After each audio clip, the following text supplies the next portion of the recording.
Salut les jeunes cyclistes dynamiques, important après une saison d'en tirer les grands enseignements et d'en faire le bilan.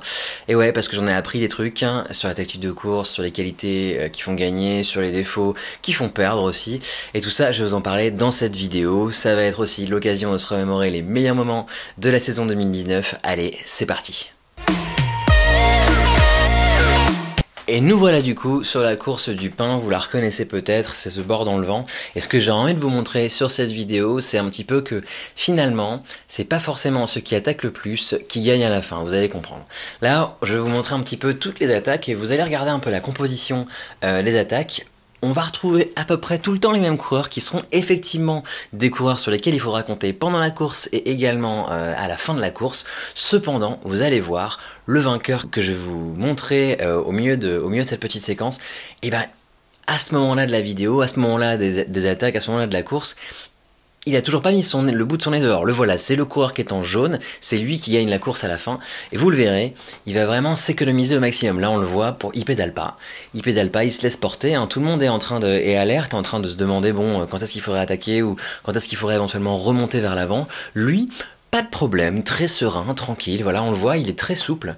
Il est vraiment pas stressé. C'est assez particulier de dire que c'est ce coureur-là qui va gagner la course à la fin. Et c'est ce que j'ai envie de vous montrer finalement, c'est qu'il n'est pas forcément nécessaire de se stresser et de vouloir attaquer toujours vers l'avant, de vouloir se montrer, de vouloir créer des attaques. Parce que là, vous voyez encore une fois, je vais prendre l'attaque de Peter, le coureur de la CVB que je vous ai montré sur cette vidéo. Lui va être vraiment très actif à l'avant, et vous l'avez vu aussi, on a Romuald qui a été très actif à l'avant pendant toute la course, qui était encore une fois à l'avant du peloton. Et le coureur en jaune que je vous ai montré tout à l'heure, il me semble que c'est le maillot d'Aulnay-sous-Bois qu'il porte, et on l'aura quasiment pas vu de la course. Il aura finalement été très souple dans le peloton et jamais trop à l'avant, jamais trop aux avant-postes. C'est probablement ça qui lui a donné la petite giquette en plus qui lui a permis d'être devant sur le sprint à la fin. Là, encore une fois, devant, l'échappée qu'on a rattrapé, le vainqueur n'en faisait pas partie puisqu'il était en train de se reposer dans le peloton. Et là, encore une attaque qui part, là encore plus étonnant, c'est-à-dire que au moment où chacun va attaquer un par un et où finalement tout le monde va finir par s'y mettre, là on a tout le monde qui va sauter vers l'avant pour essayer de récupérer cette attaque tardive, et bien là dans les coureurs qui sautent dans la roue des coureurs de devant, on n'a toujours pas notre coureur en jaune, toujours pas là, et je crois même que il ne passe qu'à ce moment-là, voilà, il n'est que 10e roue, il a besoin de faire un tout petit effort seulement pour récupérer les roues des coureurs qui attaquent. Là, on le retrouve ici, pareil, ne pédale pas, dans le faux plat, ne s'excite pas. C'est franchement assez étonnant cette sérénité. Enfin, ce n'est pas étonnant finalement, c'est vraiment, je pense qu'il y a de l'expérience derrière. Arriver à être aussi serein dans des situations de course telles que celle-ci. Je pense qu'il y a aussi peut-être l'expérience du circuit, de s'être dit bon, je sais très bien que ça arrive au sprint, ça sert à rien de s'exciter. Et franchement, là, on a vraiment eu un exemple, une leçon de maîtrise. Là, il faut le voir globalement, toujours 3e, 4e, 5e rideau, sans stress. Vraiment là, pédale pas non plus. Je pense que ce qui a fait probablement la victoire de ce coureur, c'est que finalement, il a passé énormément de temps à pas forcément faire des efforts surhumains, à faire des efforts quand il fallait, genre comme maintenant. Là, en réalité, sur le dernier tour, il va faire un petit effort pour se replacer vers l'avant. On va le voir là maintenant. Juste un tout petit peu, voilà, tranquille, juste faire se replacer vite fait. Et là, au moment où l'attaque part sur la gauche, il va rester dans le groupe tranquillement et attendre le moment propice pour finalement aligner le peloton dans les derniers mètres. C'est ça que je trouve assez incroyable. Enfin, vraiment, je pense que c'est un truc dont on peut tirer un enseignement assez fort. C'est que finalement, parfois, c'est la sérénité qui paye. C'est plus plus que l'excitation, plus que la véritable force pendant la course. C'est la sérénité qui paye avec le bon coup de giclette à la fin. Ce n'est qu'à la fin, dans les dernières centaines de mètres, où on le voit partir vers l'avant pour jouer le sprint et pour se placer le mieux possible dans le sprint. Là on le voit plus parce que moi je me suis fait un petit peu enfermer, je me suis fait un petit peu avoir, un petit peu mettre dans le vent à ce moment-là. Mais regardez, dans les derniers instants du sprint, on va le voir lever les bras sur la ligne. Absolument incroyable comment ce gars-là, a réussi finalement à passer une course somme toute assez tranquille pour finalement aligner tout le peloton sur le sprint à la toute fin. Donc l'enseignement principal que je tirais de cette course, c'est finalement que ce sont souvent ceux qui attaquent le moins qui gagnent à la fin. Alors un enseignement assez fun que je tire de la seule course que j'ai gagnée, c'est finalement que attaquer dans un virage, c'est souvent un écart gratos. C'est-à-dire que là, j'ai même pas attaqué et j'ai quand même créé un écart gratuitement. Ce qui m'a permis de le creuser, de le creuser, de le creuser et finalement de m'amener jusqu'à la victoire finale. Donc les virages sont des endroits relativement propices pour lancer des attaques qui permettent de partir seul ou de partir à plusieurs. Le virage est vraiment toujours un peu à un moment assez critique qu'il faut savoir exploiter dans une course telle que celle-ci. Alors, enseignement suivant, c'est qu'une fois en échappé, pour que ça marche, il faut y aller à fond, vous allez comprendre. On se retrouve du coup sur la course de chaufferie, on est en échappé à 2, et là vous allez voir, alors là il n'y a absolument aucune économie. Le but, c'est vraiment de créer l'écart pour pouvoir le maintenir. Et là, on voit vraiment que quand on regarde la fréquence cardiaque à laquelle on est en train de travailler, plus de 180 BPM, on est vraiment au seuil, voire au-dessus du seuil, et là il s'agit vraiment de creuser au maximum l'écart. Et malgré le fait qu'on soit sur le plat, sur une partie plate, certes exposée au vent, mais sur une partie plate, on est déjà en train de s'envoyer pas mal. Le but, c'est vraiment d'accélérer et de maintenir un écart croissant, ce qui est important, afin de se détacher réellement du groupe. Parce que ce qu'il faut savoir, c'est que souvent en échappée, quand on vous voit plus, on ne vous chasse plus. Donc ce qui est important, c'est vraiment de creuser l'écart immédiatement et de navrer le peloton, d'assommer le peloton dès le début. C'est pour ça qu'il faut savoir se mettre dans le rouge. Regardez à 185 ballons par minute, on est vraiment dans le rouge l'un et l'autre, vraiment en train de fournir l'effort qui va nous permettre de nous maintenir à l'avant et de nous garantir une bonne place à la fin. Donc en échappée, ce qui est important, c'est d'aller dans le rouge, de creuser cet écart, de creuser aussi dans l'effort pour pouvoir rester devant. Donc s'il y a vraiment un truc que j'ai appris, c'est que ça sert à rien d'être dans la demi-mesure. Ça sert à rien de faire une échappée molle. Il faut vraiment être ce qu'on appelle engagé finalement, être vraiment convaincu que ça va fonctionner, et pour ça, il faut savoir se foutre dans le rouge. Voilà, et là quand on arrive au pied de la bosse, on est déjà dans le rouge, déjà vraiment en train de creuser, et il faut continuer à en mettre. C'est-à-dire 187 ballons par minute, on est encore en train de continuer à maintenir l'effort, d'augmenter l'intensité de l'effort, on est à plus de 300 watts, on est vraiment, on cherche à tout prix à mettre la pilule au peloton, c'est vraiment le plus important à ce stade, on est vraiment en train de chercher à creuser l'écart, et c'est pour ça qu'il faut pas du tout hésiter à y aller vraiment très fort, même si on voit les battements qui sont en train de monter, il faut absolument creuser cet écart. Ensuite, peut-être, la course va se calmer, ensuite peut-être l'écart sera établi, et on n'aura plus besoin nécessairement de rouler si vite ou de rouler si fort. Mais dans les premiers instants d'une échappée, dans les premiers kilomètres d'une échappée, là on est vraiment au 3e kilomètre de l'échappée, il est vraiment nécessaire d'y aller bien plus fort que ce qui serait nécessaire dans le reste de la course. Donc voilà, un des enseignements finalement que je tire de cette course à chaufferie, c'est qu'une fois arrivé en échappée, pour que ça marche, il faut vraiment y aller à fond. Alors autre enseignement qui relève finalement plus de l'aspect mental que de l'aspect tactique, c'est que si jamais on lâche pas, peut-être qu'à la fin, on peut tirer une bonne place, ce qui est important. Donc là, par exemple, on se trouve sur la course de Brégy, course qui s'est courue dans le vent, qui était vraiment très difficile, et où je me suis retrouvé dans la bordure plusieurs fois, bien plus souvent que je n'aurais voulu. Et là, par exemple, je suis en train de me faire lâcher, mais vraiment, je suis en train de me faire lâcher. Regardez le coureur de Chatou qui est à ma gauche, il est en train de souffrir, et lui, pour le coup, il se fait lâcher. Et là, moi, j'essaie de récupérer ce groupe-là qui est en train de me piluler, là. Il est en train de me mettre en grosse souffrance à plus de 400 watts, 190 ballons par minute. Je suis vraiment à l'article de la mort. Et je me souviens qu'à ce moment-là, j'ai voulu lancer la caméra parce que je pensais vraiment que j'allais me faire lâcher. Et je voulais pouvoir documenter ce moment où finalement en pleine perdition là, avec les coureurs qui me précèdent, qui sont en train de mettre de plus en plus de distance dans la vue. Et là franchement à ce moment-là je me disais je vais me faire lâcher, je vais mourir, je vais canner. Mais il a suffi finalement d'avoir un peu plus de mental pendant ces quelques secondes, un peu plus de conviction, un peu plus de niaque pour me faire conserver les roues des coureurs qui me précèdent et finalement me garantir un résultat meilleur qu'une 40e place à la fin.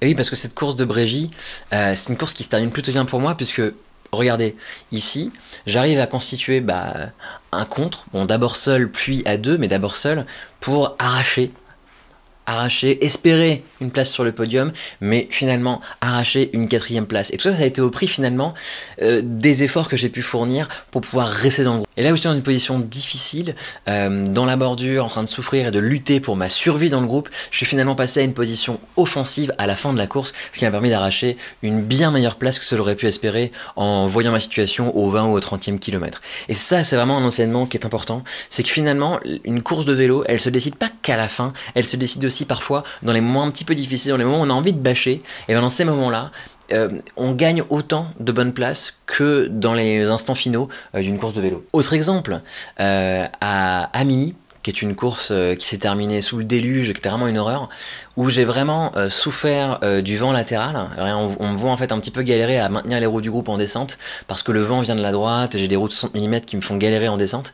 Et par deux ou trois fois, je me fais lâcher sous la pluie, sous la grêle, dans la descente, par le groupe duquel je faisais partie, et c'est un groupe qui était échappé depuis un bout de temps, depuis le 20e kilomètre, une groupe d'une dizaine de coureurs qui étaient échappés depuis le 20e kilomètre. Là, je manque de m'en faire sortir successivement à la descente dans laquelle j'avais du mal à cause du vent qui venait de la droite, puis dans les petites montées qu'il y avait ensuite. Vraiment, je manque de me faire lâcher. Là, j'ai vraiment bien 5, 6, 7 vélos d'écart, mais j'ai su à chaque fois rassembler les forces nécessaires pour pouvoir recoller dans le groupe, pour pouvoir revenir sur ce groupe échappé et pouvoir du coup disputer une meilleure place que simplement une 15e place dans le peloton.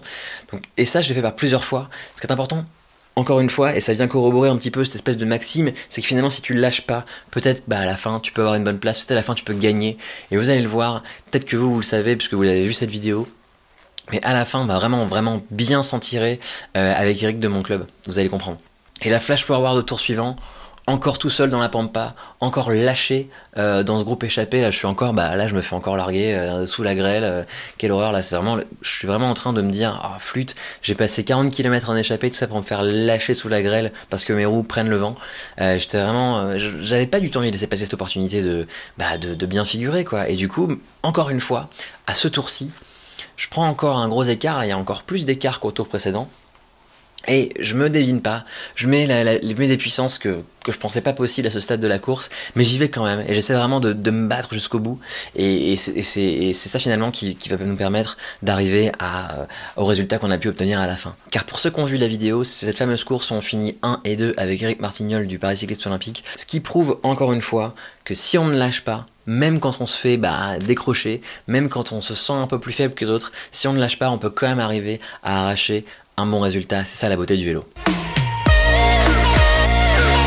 Maintenant, je vais vous montrer un autre élément tactique et même presque micro-tactique qu'on peut appliquer dans toutes les situations de course, mais surtout dans les situations de course comme celle-ci, où là, en gros, on est globalement dans le dernier kilomètre en montée du championnat d'Île-de-France. Regardez bien le coureur qui est à ma gauche, qui s'appelle Anthony Crépin et qui court pour l'Annie Poincaré Cyclisme. Regardez bien avec quelle virtuosité il se déplace dans le groupe. C'est-à-dire que il va toujours garder les bonnes roues. Alors on le suit. Là, il garde la roue de Jean-Christophe Saunius qui est devant lui et qui le pilote un peu à travers le groupe. Et ils vont tous les deux comme ça remonter, surfer à travers le groupe en prenant roue après roue vers l'avant. Regardez bien.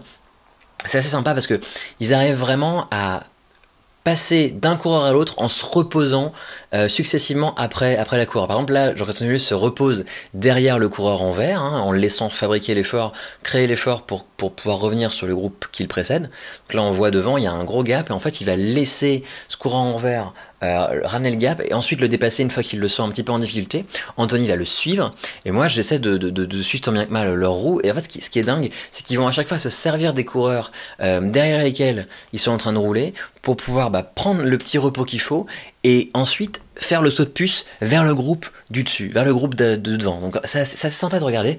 Si vous regardez bien, en fait à chaque fois ils vont venir s'arrêter derrière un groupe, puis se reposer un petit peu et ensuite fournir l'effort nécessaire au saut vers l'avant. Regardez, hop là, ça y est, il saute vers l'avant pour essayer de récupérer le groupe qui précède. On s'entend un petit peu le coureur en vert souffrir. Et là, c'est parti, il saute vers l'avant en se servant très légèrement, là, juste un peu paf, il s'arrête et derrière, boum, c'est parti et il lance le sprint. Et ça que je trouve assez beau, c'est que finalement, il y a vraiment ce surf entre les groupes. C'est-à-dire que à chaque groupe rejoint, on prend un petit peu de repos, on se délace les jambes, et une fois que le repos est pris, qu'on a fait tomber 2-3 pulses, pouf, on saute vers l'avant pour essayer de gagner des places. Et c'est ça que je trouve vraiment, ça a été vraiment très bien joué de la part des deux coureurs de l'ANI, et c'est ça que je voulais vous montrer, c'est que finalement, il y a une vertu à surfer entre les groupes de coureurs comme ça, en se reposant à chaque fois. C'est ça que je trouve assez beau et bien exécuté. Enseignement que je n'ai pas acquis en course, mais sur une cyclosportive qui s'appelle l'étape du Tour, pour ne citer qu'elle, c'est qu'il ne faut jamais, mais alors jamais, sous-estimer la montagne. Vous allez comprendre.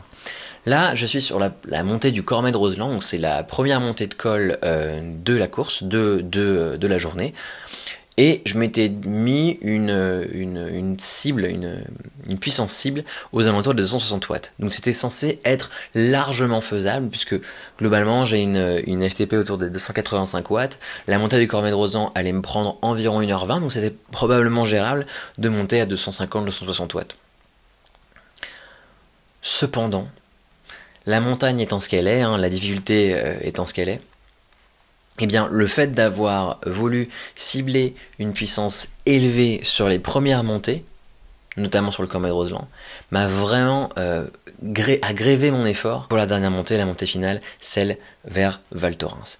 Et vous allez voir, en fait, en réalité, l'effort que je fais sur le Cormet de Roseland était déjà largement surestimé, hein, j'avais largement surestimé mes capacités sur le Cormet de Roseland, mais pire, j'ai carrément voulu essayer de poster un temps sur la montée de la côte de Longchois, et ça je pense que c'est vraiment ce qui m'a coupé les pattes, parce que quand on me voit partir sur des rythmes de 285 watts pour des durées aux alentours de 20 à 25 minutes sur la côte de Longchois, on comprend vraiment comment je me suis peut-être un petit peu suicidé sur ces deux montées-là, quoi. J'ai vraiment sous-estimé la longueur de l'effort de la montée de Val Thorens, de Moutier à Val Thorens. J'ai vraiment surestimé mes capacités à pouvoir maintenir cet effort, surtout à des cadences où l'inertie est faible, où la résistance musculaire est vraiment indispensable.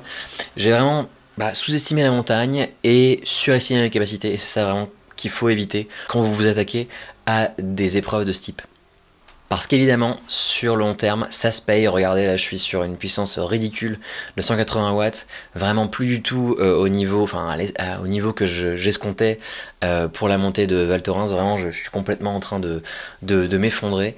Et naturellement, c'est comme ça que ça se paye, hein, c'est comme ça qu'on le paye. C'est-à-dire que la surestimation de ses capacités, la sous-estimation de la difficulté de l'effort sur le Cormet de Roseland et sur la côte de Longchois a vraiment été fatale à mon ascension de la montée de Val Thorens. Autre élément important, vous allez comprendre, alors très souvent, en fin de course, on arrive au grand showdown qu'on appelle le sprint. Et moi, le sprint, c'est pas un truc sur lequel je suis excellent, vous allez le comprendre. Et ce que j'ai pu apprendre pendant cette saison, c'est qu'il faut mettre du braquet dans les sprints. Et mon gros défaut, ça a été de mettre des braquets trop faibles. C'est-à-dire que je choisissais un braquet qui était emmenable juste avant le sprint, et je partais de là en accélérant la cadence. Le problème, c'est que j'arrivais très très rapidement à des cadences très élevées. Là, on voit un 115 tours minute. C'est des cadences qui sont pas soutenables sur la durée. Et du coup, je me fais doubler dans tous les sens parce que j'ai pas la puissance nécessaire à l'accélération qu'il me faudrait. Parce que là, globalement, à 115 tours minute, 300 watts, c'est probablement que j'ai un braquet qui est vraiment pas assez élevé. 52-18 peut-être, quelque chose comme ça. Ce qui est vraiment pas propice à l'accélération au sprint et à la vitesse de pointe.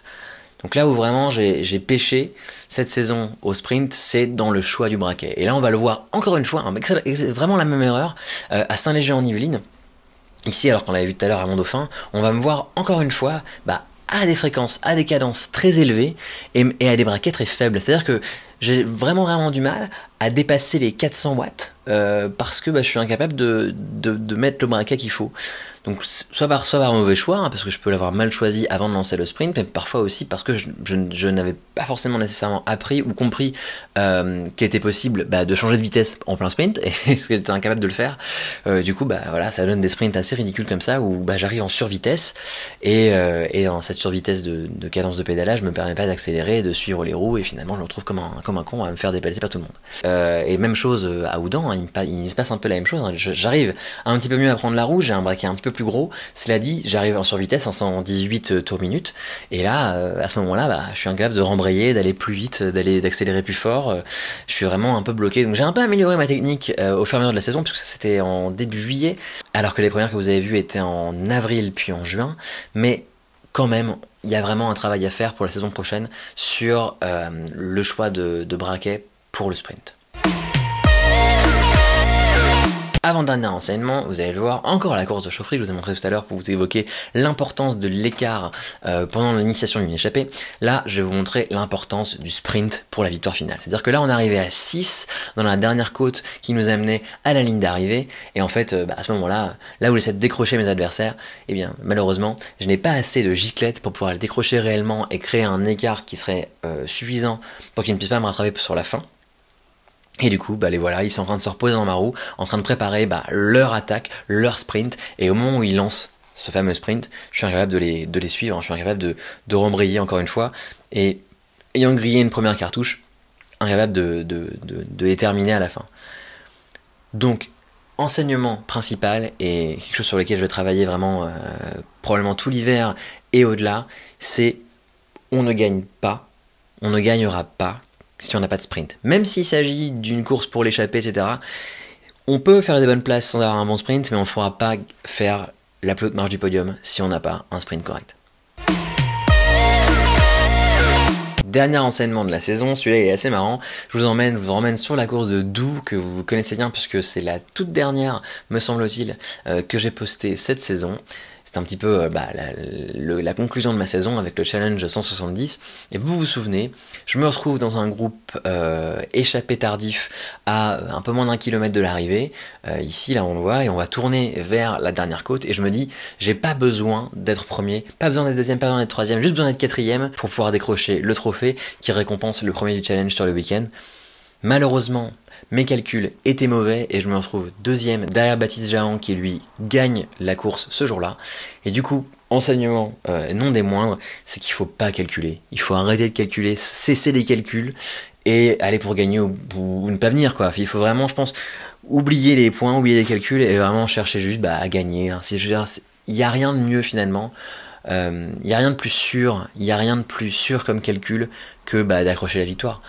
C'est ça finalement, c'est pour ça qu'on vient et je pense que l'enseignement principal que je veux tirer de cette course et de cette saison en général, c'est que si tu viens pour gagner, tu viens pas pour faire le rigolo. Et cette course me l'a vraiment enseigné que finalement en fait il y a vraiment que la victoire qui compte et il y a que la victoire qui est belle. Et du coup c'est pour ça que je délivre ce grand enseignement. Il faut pas plus calculer que ça, c'est la victoire ou rien. Voilà, alors j'espère que cette vidéo vous a plu, que ça vous a plu de revoir un peu les meilleurs moments de la saison. Moi j'ai vraiment adoré pouvoir vous en faire un petit peu l'explication, l'exégèse, la méta-analyse comme on pourrait dire, parce que finalement on vous montre des choses que vous n'avez peut-être pas forcément vues dans les vidéos quand je vous les ai montrées, et du coup je trouve que c'est vraiment important de pouvoir remettre un peu le doigt dessus, surtout pour me le remettre un peu en tête et savoir ce que je dois travailler pour la saison prochaine.